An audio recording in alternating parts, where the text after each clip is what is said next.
తాకట్టులో ఉన్న బంగారాన్ని విడిపించి ఆ రోజున్న మార్కెట్ ధర కట్టి మిగిలిన డబ్బును మీకు అందిస్తుంది కొమ్మూరి గోల్డ్. నమస్తే, నేను ముఖేష్. గోకర్ణ గౌరవాన్వితులు, శాక్తేయ సహస్ర కిరణ బిరుదాంకితులు, శక్తిపీఠం వ్యవస్థాపకులు పూజ్యశ్రీ డాక్టర్ స్వామి శాంతానంద పురోహితి గారు మనతో పాటు ఉన్నారు. వారితో మాట్లాడే ప్రయత్నం చేద్దాం. గురువు గారు నమస్కారం. శ్రీమాత్రే నమః.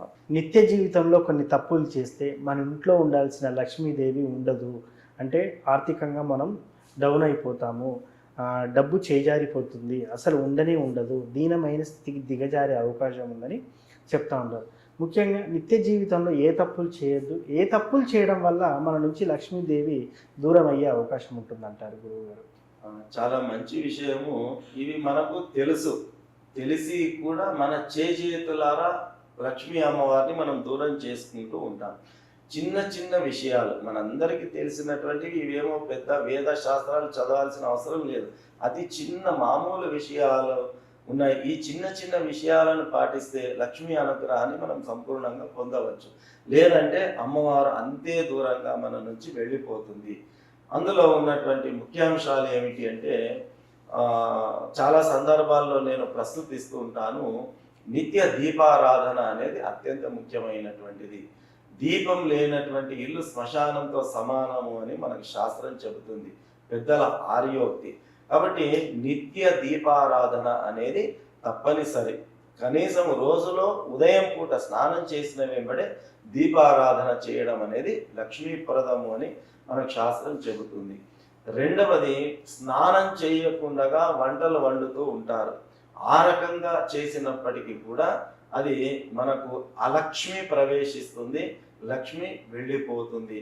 కాబట్టి ఎట్టి పరిస్థితుల్లో కూడా స్నానం చేయకుండా వంటలు వండకూడదు, స్నానం చేయకుండా భోజనము చేయకూడదు. ఈరోజు రేపు చాలా సందర్భాల్లో మనకు బెడ్ కాఫీలు, బెడ్ టీలు, బెడ్ టిఫిన్లు అన్నీ వచ్చేస్తూ ఉంటాయి. కూర్చున్న దగ్గరనే పళ్ళు తోమకుండా కూడా టీ కాఫీలు తాగేటటువంటి ఒక పద్ధతి ఇప్పుడున్నటువంటి సమాజంలో వచ్చింది.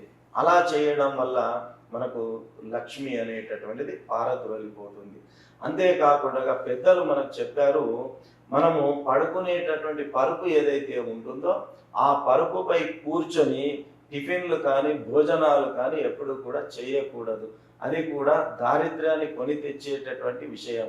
ఎట్టి పరిస్థితుల్లో కూడా ఆ పరుపును తాకకుండా వాటిపైన కూర్చొని మనము టిఫిన్లు ఎటువంటివి కూడా తీసుకోకూడదు. మామూలుగా నేలపై కూర్చోవచ్చు, కింద కూర్చునే అవకాశం లేకుంటే టేబుల్ కుర్చీలైనా పర్వాలేదు, కానీ పడుకునేటటువంటి పరుపు పైన కూర్చొని మాత్రము ఎట్టి పరిస్థితుల్లో టీలు తాగడము, టిఫిన్లు చేయడము, భోజనాలు చేయడము అనేటటువంటివి చేయకూడదు.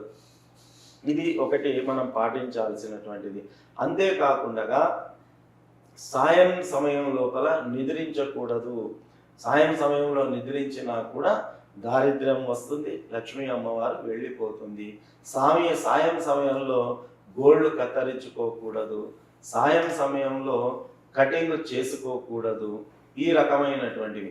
సాయం సమయంలో సూర్యాస్తమయం తర్వాత సంభోగ క్రియలు అనేటటువంటి మధ్యాహ్న సమయం కానీ, ప్రాతః సమయం కానీ, సాయం సమయం కానీ, ఈ సమయాదుల సంభోగ క్రియాదులన్నీ కూడా నిరపకూడదు.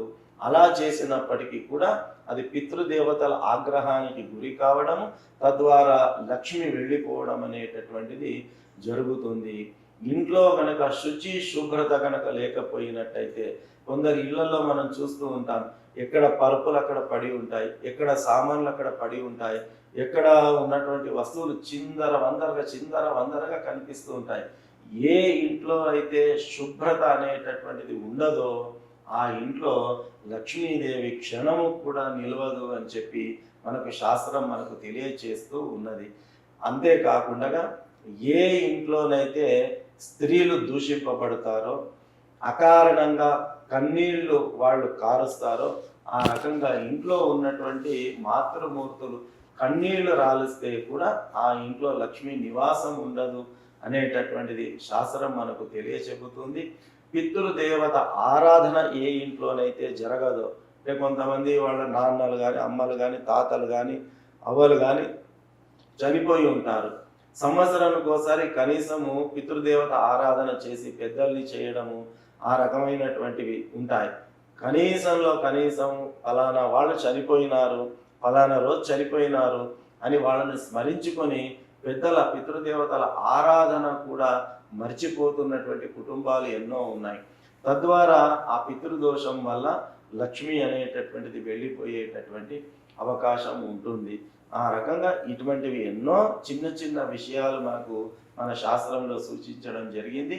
కాబట్టి ఇవి చూడడానికి చాలా చిన్న విషయాలే, కానీ వీటిని పాటించకపోయినట్టయితే లక్ష్మి శాశ్వతంగా మన నుంచి దూరమైపోయి దారిద్ర్యం ఆవహించేటటువంటి అవకాశము సంపూర్ణంగా ఉంటుంది.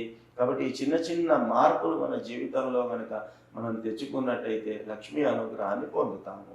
సో ముఖ్యంగా చూడ్డానికి చిన్న తప్పులే కానీ ఇంతటి ప్రభావం చేస్తాయని మీ ద్వారా తెలుసుకున్నాను గురువు గారు. అవునండి, ఎందుకంటే విషము ఒకటే చుక్క, చిన్న చుక్క ఉంటుంది, కానీ ఇంత పెద్ద స్థూల శరీరాన్ని అది పడవేసేటటువంటి శక్తి ఆ చిన్న బిందువులో ఎట్లాగైతే ఉంటుందో, మనం చేసే పొరపాట్లు చిన్నవే కానీ దానివల్ల వచ్చే కష్ట నష్టాలు మాత్రం పెద్దవి. కాబట్టి ఈ చిన్న చిన్న తప్పులను మనం సరి చేసుకున్నట్టయితే తప్పకుండా లక్ష్మీ అనుగ్రహాన్ని పొందవచ్చు. సో ముఖ్యంగా నిత్య జీవితంలో ఇలాంటి తప్పులు చేయడం వల్ల ఇంట్లో లక్ష్మీదేవి దూరం అయ్యే అవకాశం ఉందని చాలా చక్కటి వివరణ ఇచ్చారు. ఇప్పటికైనా ఈ వీడియో చూసిన వాళ్ళు అలాంటి పనులు మానుకొని చక్కగా లక్ష్మీదేవి స్థిరంగా ఉండే నివాస స్థలం ఏర్పాటు చేసుకుంటారని అనుకుందాం గురువు. ధన్యవాదాలు. శ్రీమాత్రే నమః.